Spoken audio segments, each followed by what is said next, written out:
I just got a nose job.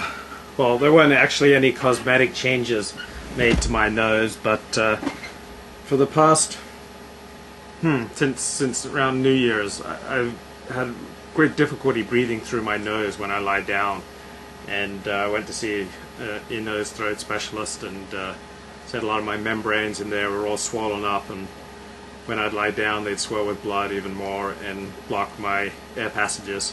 Also had deviated septum, so I got scheduled for surgery on that, and I went in to see the surgeon for the pre-op meeting, and he said, well, your deviated septum's not so bad, and I'd recommend against doing anything about it because that requires breaking of bones and so much general anesthetic and so much more bloody and painful procedure.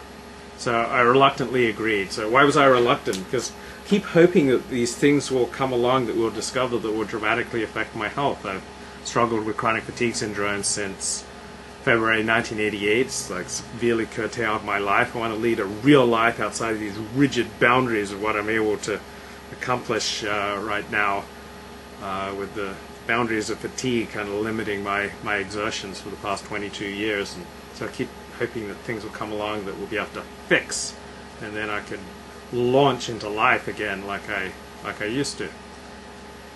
So that was disheartening. Then the other thing that's kind of disheartening about it is that in the emergency contact forms I'd have to fill out, give a name and number of an emergency contact, and I don't have a girlfriend right now, and these sort of situations remind me how I don't have that intimate connection.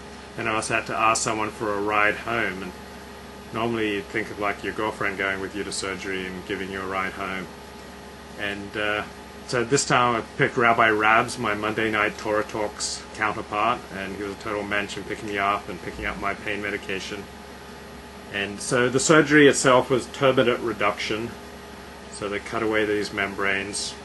It was last Friday, and I've had surgery twice in my life. In May of 1998 I had it on a broken wrist, this one. And both times coming out of, well, in May of 1998 when I came out of general anesthetic and I was being wheeled around, I kind of had a bit of a panic attack, or the inklings of a panic attack. I felt so vulnerable lying there on the stretcher, so I was being wheeled around. Before I came into surgery this time, the anesthesiologist asked me if I had any problem with anesthesia, and I mentioned my panic attack. She said that was, those sorts of things were most common among young men 18 to 35. I guess we have the hardest time giving up control.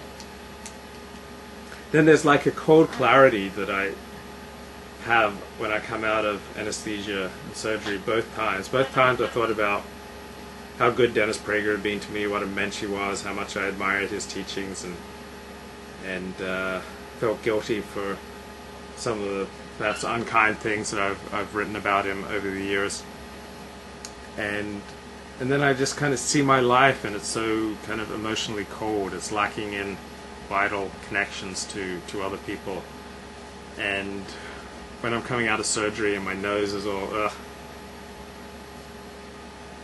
I really don't want to be with anyone unless like a girlfriend, someone I'm very close to. So I don't have that intimate connection now. I just left alone. So day after day I just spent on my own recovering. Couldn't breathe through my nose for a week. There were these big stints in my nose, and then I finally got them out Friday, 2 days ago. What a glorious thing to be able to breathe through my nose once again. It was interesting. On Friday afternoon I went into therapy and talked about many of the things I'm talking about with you now, and near the end my therapist said, I feel much more connected to you now. I feel like my shields perhaps had dropped away more than at any other time, like the whole surgery, recovering from surgery, the vulnerability of it, kind of the trauma of it, and walking around with a very sensitive nose, much more sensitive to life and to threats, and kind of broken down some of my defenses, so that I was able to be more vulnerable with my therapist, and kind of saw my life with that cold clarity.